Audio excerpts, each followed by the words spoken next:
오늘 하나님께서 우리에게 주시는 말씀은 신약성경 빌립보서에 있는 말씀입니다. 빌립보서 1장 6절 한 절만 봉독합니다. 제가 가진 성경으로는 신약성경 318페이지에 있는 말씀입니다. 빌립보서 1장 6절 한 절 말씀인데 다 같이 한번 이 말씀을 봉독하겠습니다. 다 같이 시작. 너희 안에서 착한 일을 시작하신 이가 그리스도 예수의 날까지 이루실 줄을 우리는 확신하노라. 아멘. 여러분 혹시 이 개가 꿈을 꿀 수 있다고 생각하십니까? 개를 키우시는 분들. 한 번은 신문에서 개가 꿈꾸는 그런 그림을 보았습니다. 개가 낮잠을 이렇게 자는데 그 머리 위에 동그라미를 그려놓고 그 동그라미 속에 김이 모락모락 나는 갈비뼈가 그려져 있습니다. 개는 잠자면서 그 갈비 먹는 꿈을 꾸고 있다는 해석입니다. 그런데 그 그림의 제목이 뭐라고 했는지 아십니까? 개꿈 그랬습니다. 개꿈이라고 했습니다. 잘 먹고 잘 사는 것만 꿈꾸고 있으면 그게 개꿈이라는 뜻입니다. 영어로 말하면 비전이라고 하는 것하고 미션이라고 하는 걸 우리는 이렇게 구별을 합니다. 비전은 하나님이 심어주신 하나님의 소원에 대한 꿈입니다. 그리고 앰비션은 우리가 심어놓은 우리들의 소원에 대한 꿈입니다. 그래서 비전은 언제나 하나님 중심이고 앰비션은 언제나 자기 중심입니다. 비전은 언제나 하나님이 원하시는 것이고 하나님의 영광을 추구하게 됩니다. 앰비션은 언제나 내가 원하는 것이고 자기의 영광을 추구하게 됩니다. 여러분, 믿음이란 무엇인가? 믿음은 하나의 꿈입니다. Faith is a dream. 믿음은 꿈입니다. 내일에 대한 꿈과 환상, 이 비전을 굳게 붙잡고 있는 것, 그것이 바로 오늘 우리가 가지고 있는 믿음이고, 이 믿음은 하나님이 우리 속에 그 꿈을 심어주신 분이라고 하는 확신과 함께 든든하게 세워져 가는 겁니다. 우리는 가끔 이 잭팟을 꿈꾸는 사람들이 찾아오는 이 라스베가스에 살기 때문에 그 허황된 꿈들과 함께 한 인간의 행복과 가정이 깨지는 소리를 많이 듣고 삽니다. 그럼에도 불구하고 우리 믿음은 조금 더 흔들리지 않습니다. 왜냐하면 내일이라고 하는 내일은 여전히 우리에게 다가오고 있기 때문입니다. 우리에게 주신 금, 우리 믿음 속에 굳게 세워져 가기 때문입니다. 어렸을 때 일을 생각을 해보면 저희 어머니께서도 낙심이 되고 한숨 쉬고 탄식하는 그런 날 저녁에도 꼭 부엌에 들어가서서 쌀을 퍼서 물에 담가놓고 들어갔었습니다. 탄식이 있고 낙심이 있는 그런 저녁인데도 왜 쌀은 퍼서 물에 담가놓고 들어가는가? 여지없이 내일 아침이 다가오기 때문입니다. 믿음이란 바로 그런 겁니다. 그것이 믿음이고 그것이 바로 꿈입니다.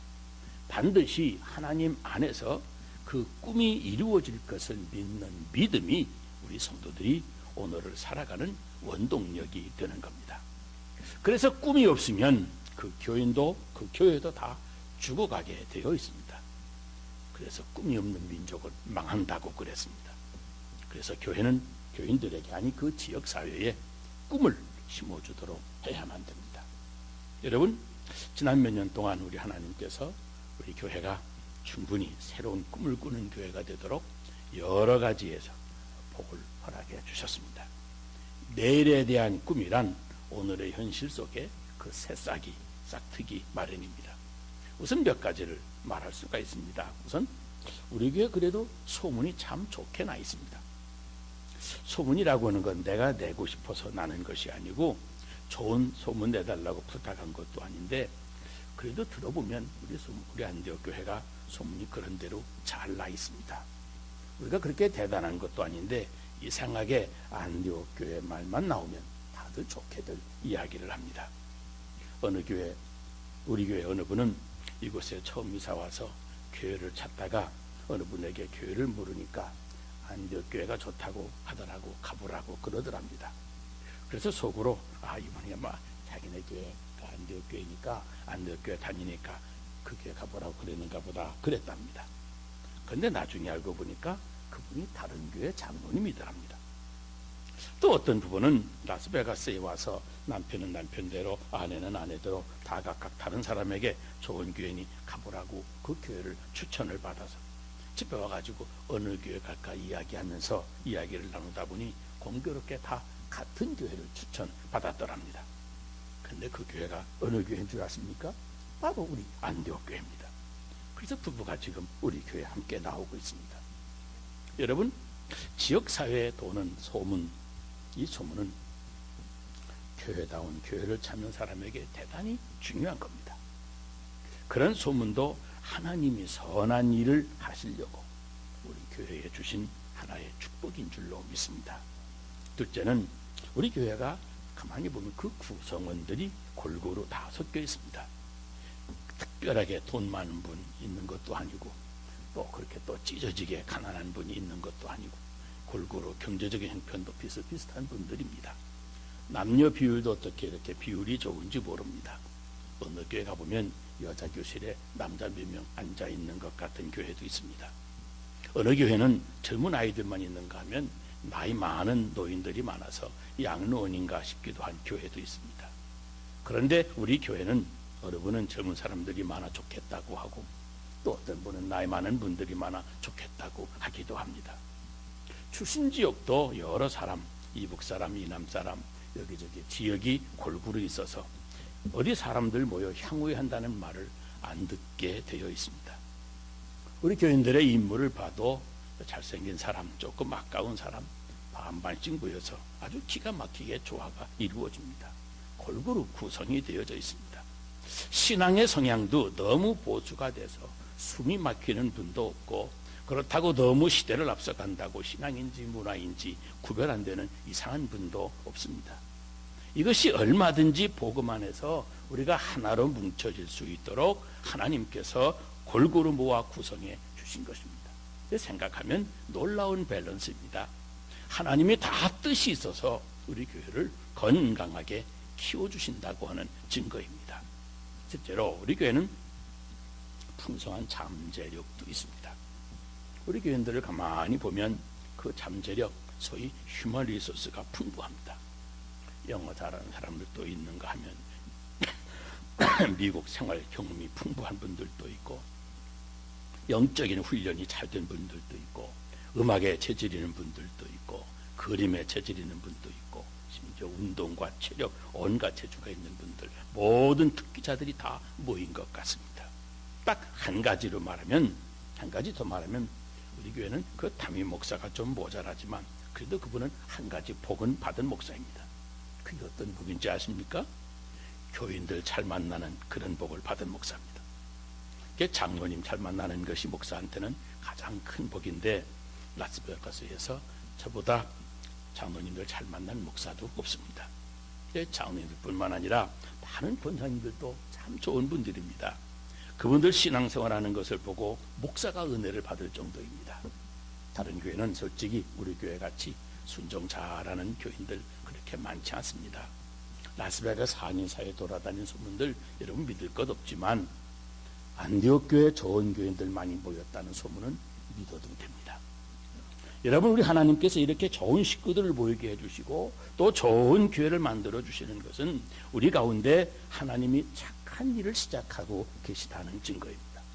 그러므로 우리는 그리스도 예수의 날까지 보다 더 높은 꿈을 꾸면서 나아가야 되는 것이고 그럴 때 하나님이 그 꿈을 끝내 이루어 주실 것입니다. 여기 본문 6절을 다시 읽어드립니다. 너희 안에서 착한 일을 시작하신 이가 그리스도 예수의 날까지 이루실 줄을 우리가 확신하노라. 착한 일을 시작하신 분, 우리 속에 이처럼 착한 일을 시작하신 그분이 예수 그리스도께서 오시는 날까지 그 이미 시작하신 일들을 충분히 이루어 주실 것을 확신한다는 말씀입니다. 하나님이 세우시고 하나님이 시작하시는 일입니다. 하나님께서 그의 꿈을 우리 속에 심어 주십니다.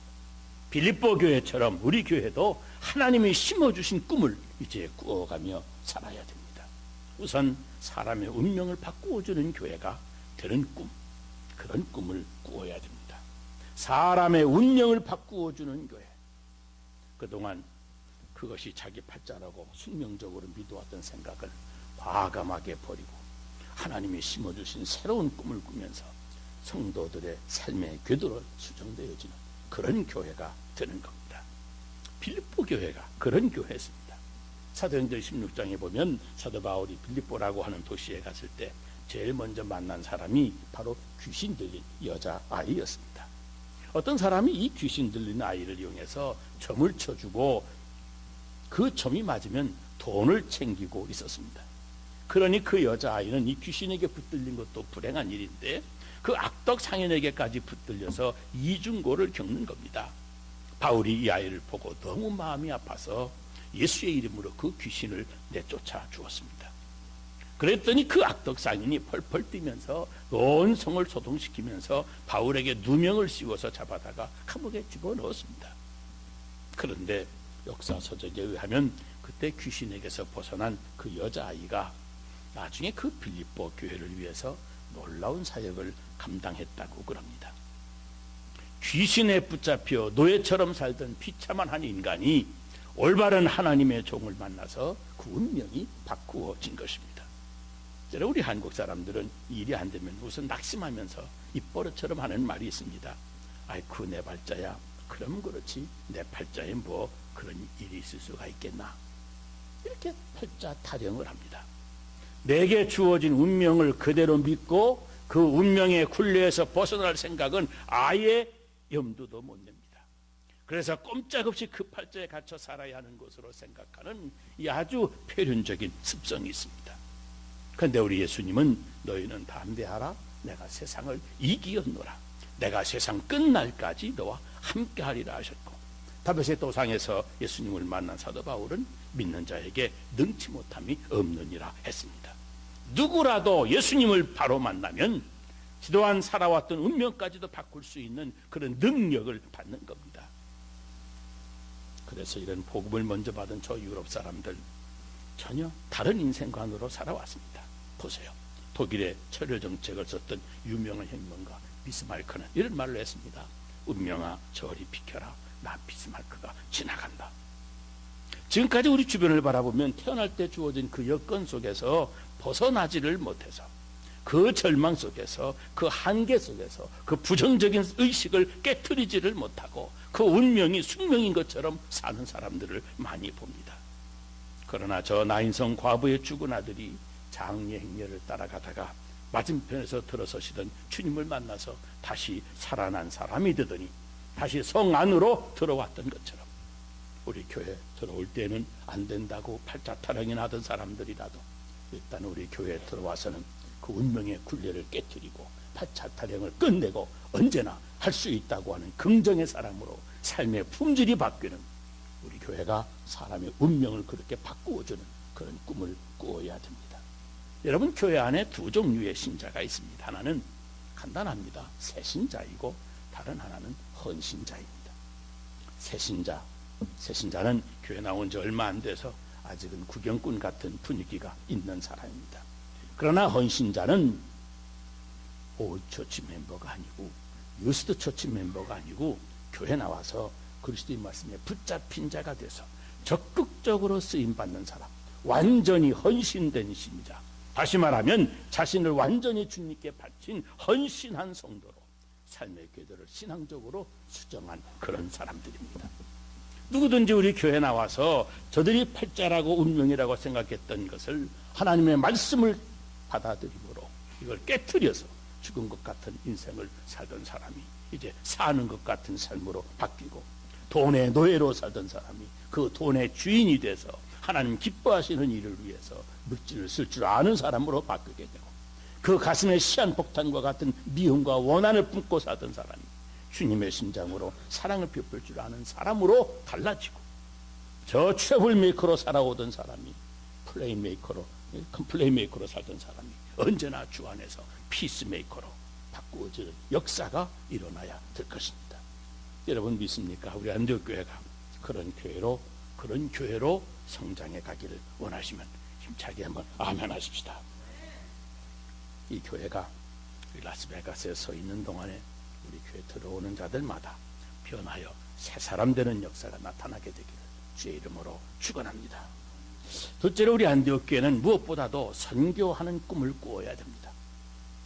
예루살렘과 유대와 사마리아와 땅 끝까지 이르러 내 증인이 되라고 하신 말씀처럼 가까운 라스베가스 지역 전도부터 땅 끝 문화권 선교까지 펼쳐 나가야만 됩니다.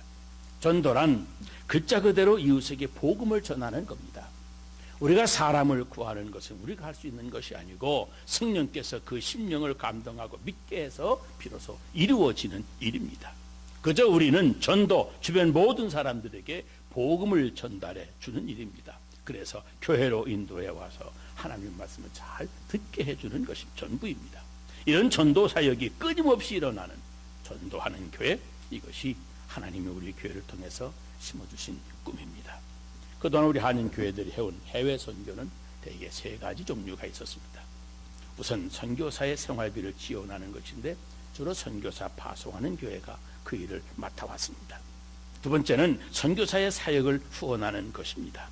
선교지에서 전도지를 또 전도 용품을 제작하거나 땅을 사서 교회를 건축하다든지 할 때 그 비용을 지원해 주는 일로 많은 교회들이 선교사를 직접 파송할 수 있을 그때까지 해오는 선교의 방법입니다. 가끔 우리 교회도 선교지에 가서 현지인들의 머리도 깎아주고 음식도 제공해주고 의료팀을 구성해서 현지 원주민들을 치료도 해주면서 선교사에게 불신양면으로 힘을 실어 주었습니다. 전쟁터에 나간 아군에게 총알을 지원하는 만큼이나 아주 중요한 일입니다. 그래서 우리도 지금까지는 많지는 않았지만 그렇게 선교사를 후원해 왔습니다. 그런데 막상 오지에서 선교사역을 감당하는 선교사가 현지 풍토병에 걸리거나 몸져 쓰러지게 되면 이건 문제가 심각합니다. 벌려놓은 선교사역도 중단하는가 하면 현지에 마땅한 의료시설도 없으니 그냥 하늘만 바라보고 기도만 해야 되는 상황이 되고 맙니다.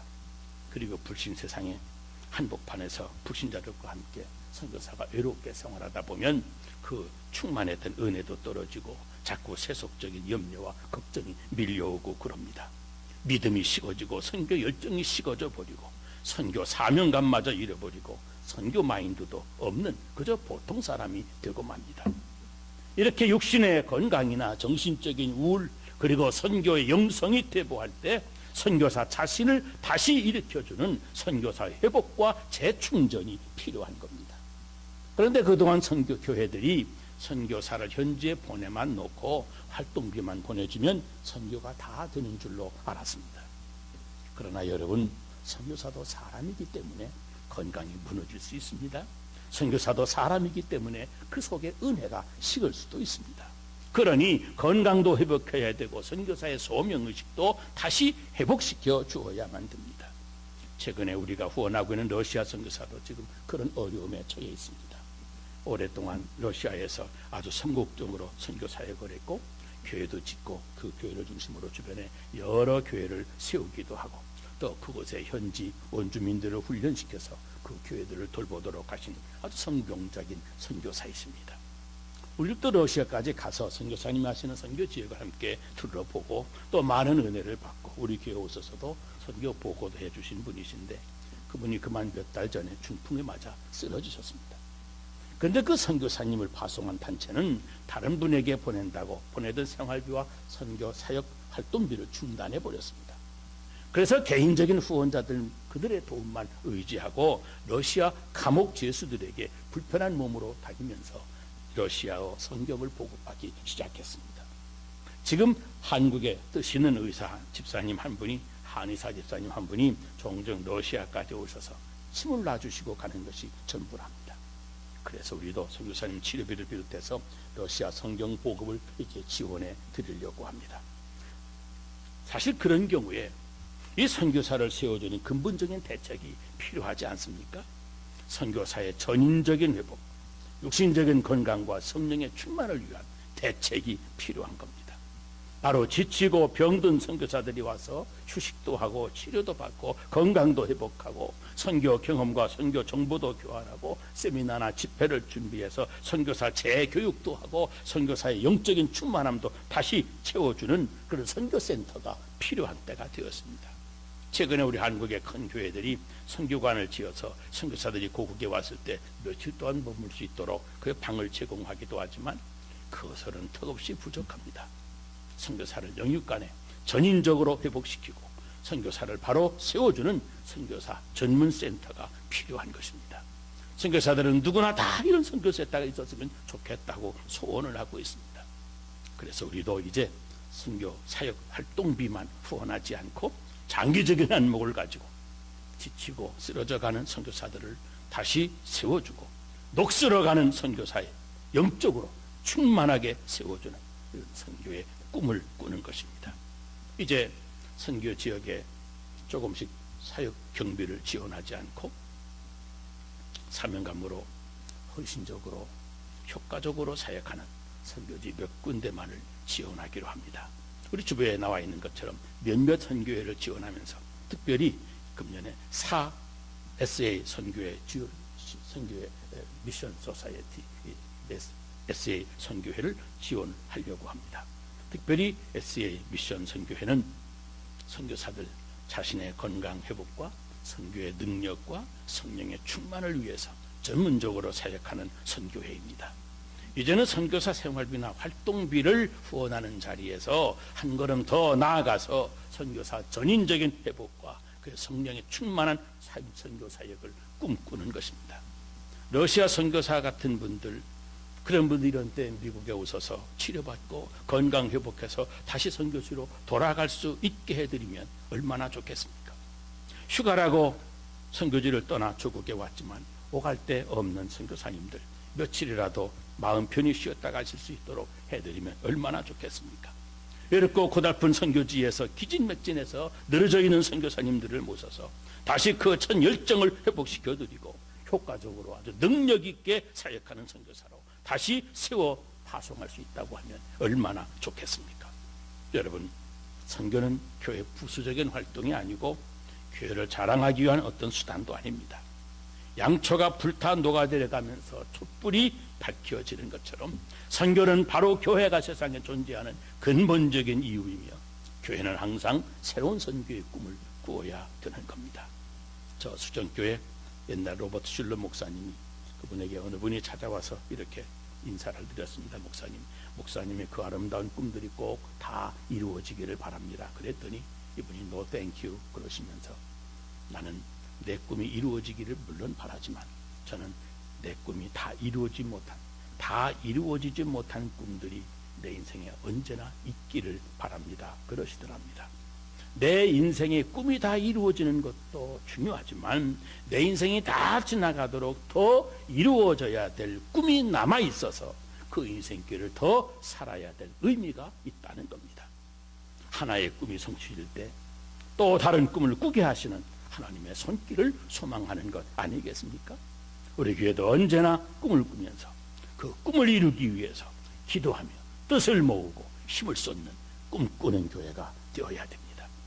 여러분, 시편 81편 10절을 보면 너의 입을 크게 열라 내가 채우리라 그랬습니다. 꿈의 성취를 위해서 기도하는 교회, 새로운 꿈을 꾸는 교회는 영원히 숨을 쉽니다. 우리 안덕교회는 사람이 들어와서 그 운명이 바꾸어지는 교회, 우리 안덕교회는 항상 새로운 선교를 열어가는 교회, 그런 교회가 되는 꿈을 꾸어야 됩니다. 오늘 우리 가운데 선한 일을 꿈꾸게 하시는 하나님께서 머지않은 장래에 이런 모든 꿈들을 다 이루고 그리고 나서 또 새로운 꿈을 꾸게 하시기를 주의 이름으로 축원합니다. 기도하겠습니다. 거룩하신 아버지 하나님, 주님의 사랑을 감사합니다. 오늘도 복되신 주님 앞에 복되신 여호와의 전전에 나와 머리를 숙여 하나님의 귀한 말씀